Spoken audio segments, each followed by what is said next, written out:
Hey guys, welcome back to Andy's Dinosaur Reviews, and we have another one of these really cool kind of vintage, old school, unbranded figures to take a look at today. This is the only other one that I have currently. However, I am intending on picking up both their Allosaurus and Stegosaurus that they have available as well to review for you guys and add to my collection. But this one is actually, according to the listing, meant to be a Spinosaurus. I don't think, there are obviously some very strong similarities between this and what a Spinosaurus would look like, but I think it resembles more of like an irritator, which is really interesting because we have kind of like a vintage version of an irritator, and I've never exactly seen what a vintage interpretation of an irritator would look like, so it's pretty cool to actually have this here. And again, it is meant to be a Spinosaurus according to the listing, but the fact that the sail is so small on it, it just, in my opinion, more so resembles something like an irritator as opposed to a Spinosaurus. But it is another really cool figure that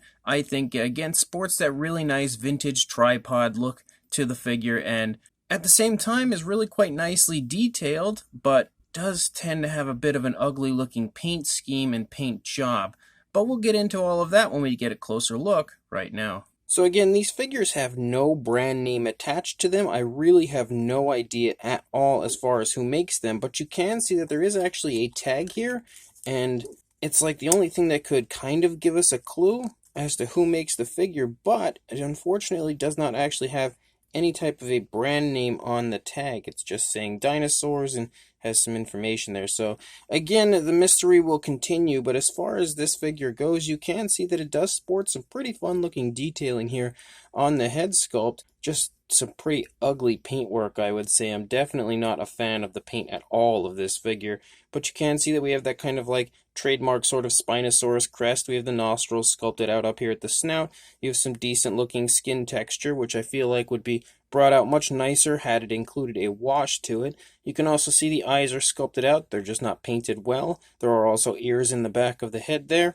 And then you can see that the dinosaur is positioned with its mouth wide open. Has a very crocodile-like look to it, I would say. And there's some okay detailing here to the side of the inside of the mouth, like that skin flap area. It does sport a bit of a glossy look to it. You can also see the tongue is sticking up inside the mouth, and the entire inside of the mouth has some okay detail, but definitely nothing to write home about. The teeth look pretty cool. They're all sculpted individually and also sport that very crocodilian type of a look, but the paintwork is just awful on them. Like, it's really bad. As you can see, the lower jaw has areas where there's just too much paint application, then some teeth have just missed paint entirely. You can see the same deal up here, as some of the teeth only have like tips with white paint on them.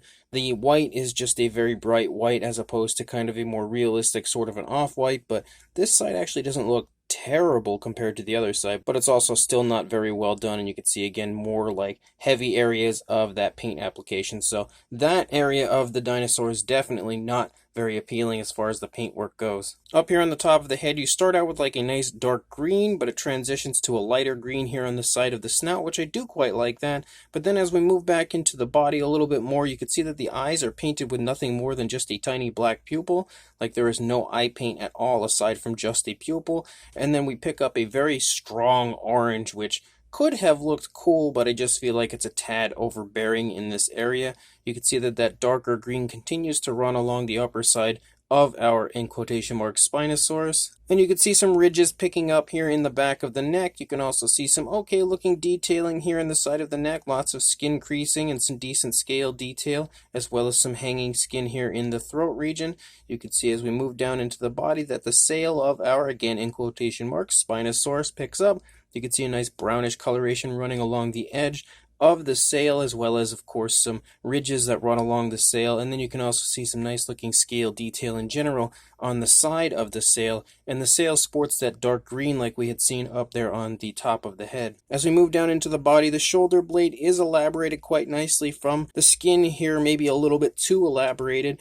There is a purplish coloration that shows up randomly on the figure, which I also don't really like. Primarily, we have like a very light green here on the side of the dinosaur that transitions to a yellow here on the underside. But again, skin texture wise, it looks really quite nice. You can see actually a lot of movement here shown in the stomach region as far as like skin folds and skin wrinkles going on. The arm also looks pretty nice. You have a pretty decent looking Spinosaurus-like hand, but The nails aren't painted very well. The detailing aspect of the hands and everything looks quite nice. It's just not good as far as paintwork goes, which is something that is really abundant on this figure. I feel like the Rex was much nicer paintwork wise. You can see the hip bone back here and then some decent muscle tone in both the thigh and calf region as you lead down the leg. Some more decent looking skin texture as well as the kneecap present right there in the front. And then as we move down into the foot looks nice, but again the paintwork is just horrendous. You can't see any nail paint at all on the far right toe right there. But the paintwork is over here on these nails. It's just really poorly done. The dinosaur also has bowed legs, which you can see. That's something that's very common when it comes to these kind of more like bootlegish type dinosaurs. However, this one I feel like is definitely an original sculpt because I have no idea where they would have created this if it were in fact a bootlegged figure. And then leading back here into the tail, you can see some more of the skin kind of stretching off of the tail, showing some movement here with this leg as it's walking along. And I think the actual texturing and scale detail out here on the tail looks really quite nice. You have a nice curve here at the end of the tail. Really nice looking curve overall, nothing unrealistic. Of course, the fact that the dinosaur is in a tripod position and in general is incredibly unrealistic sculpt-wise, it is nice to see something that doesn't look so terrible as far as the actual realism aspect goes. This side, I feel like the orange actually looks a little bit better. I would have maybe preferred it to be like a reddish coloration, but it's like a dark orange bordering on red, so it actually does look pretty nice over here. I don't know why it looks better over here than it did on the opposing side, but as you move down into the course of the body, you can see that the body isn't really in any type of a dramatic different positioning than what we had seen on the previous side, but you can see that the arm here is definitely in a different position. It's upheld a little higher in comparison to the arm on the opposing side, but of course the paintwork is really sloppily done over here as well, and you have more of that random purple showing up here in both the shoulder blade and then the thigh and knee area. And you can also see here in the stomach region that the actual texturing does look really quite nice. And again, the scale detail is really quite beautifully done.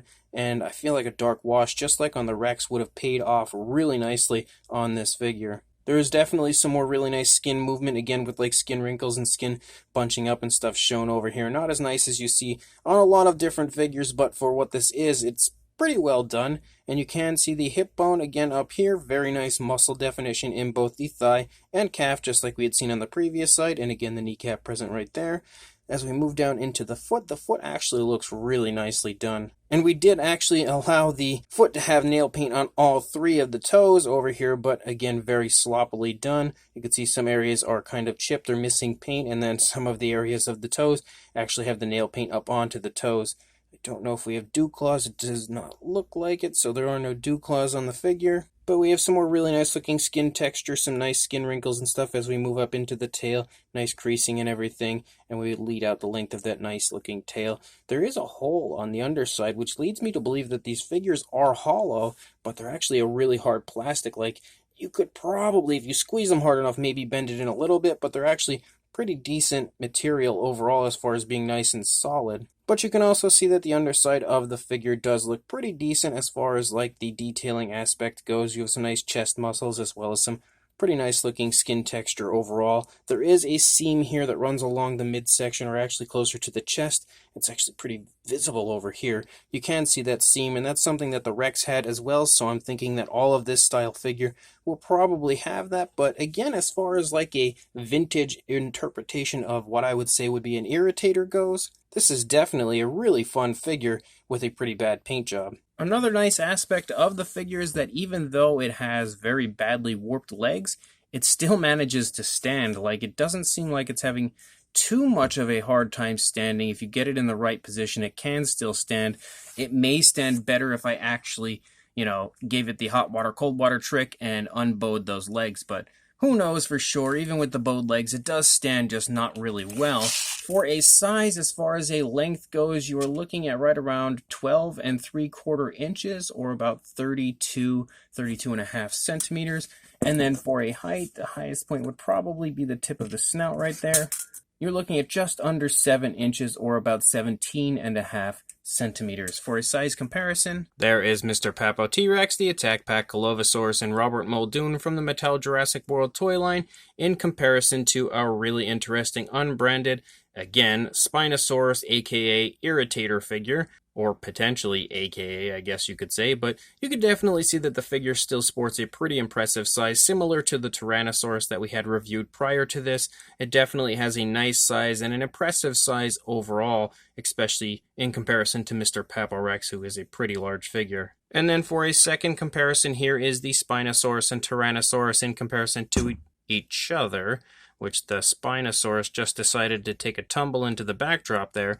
But you can see again, as far as these figures go in comparison to each other, the Rex is a little bit larger, which probably shouldn't necessarily be the case. They should be, at least similarly sized, or the Spino even a little bigger, but you can definitely see again how big they are in comparison to each other, and even though they're not accurate by any means, they're still really cool figures. So as far as this unbranded, kind of vintage-looking interpretation of a Spinosaurus and or Irritator type dinosaur, it's pretty cool.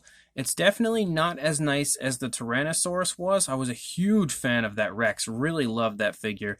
I actually liked both the sculpt and paint on that, even though it could use a little extra paint application. But this Irritator Spinosaurus creature thing here before me definitely isn't as nice, again, paint-wise, as the Rex was. The paint is really sloppy on this one, which it was kind of sloppy on the Rex, but this one's really, really bad. Like in the teeth area, it's just horrendous looking, and just generally like the tones of color used aren't really all that appealing to me. Like I think the purple is just completely random and really shouldn't have been added onto the figure. And although the orange and reddish colorations there in the face does look a little bit appealing in certain areas, at the same time it's a little bit strange with the way it's applied. The eye paint is awful. I wish they would have applied more paint to the actual eye as opposed to just a black pupil. I'm okay with the tones of green used, and I usually do like greenish colorations on Spinosaurus type dinosaurs, so that area of the dinosaur is okay, but just generally the paint application is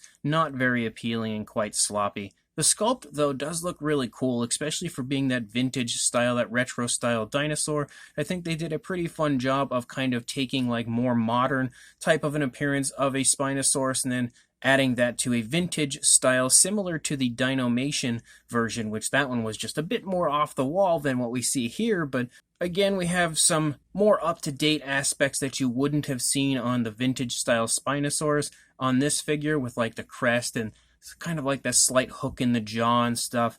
I definitely did not see that on vintage interpretations of Spinosaurus when I was younger, but at the same time, again, I think this more so resembles like an Irritator or something like that as opposed to a Spinosaurus. So I think, again, the way that they've sculpted everything out looks really cool. I love the vintage sort of tripod position for the dinosaur. And just generally, the sculpt has kind of like a movie monster type feel, but again, with a strong dose of that vintage retro type of a look. The only other downside would be the fact that, again, it's a cheaply made figure with bowed legs, but that could easily be fixed, and then you have that kind of seam in the midsection, but that's not that big of a deal. It's something that we tend to have to deal with when it comes to most dinosaur figures, because you've got to connect the parts somewhere, so I don't expect perfection when it comes to these super cheap looking dinosaur figures, but the figure's definitely a really fun release, again, from whoever released it. Wish I knew, so I could give them credit, but it's definitely a fun looking, again, retro style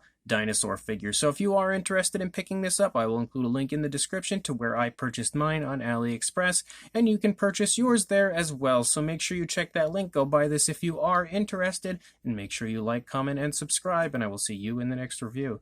Thanks for watching.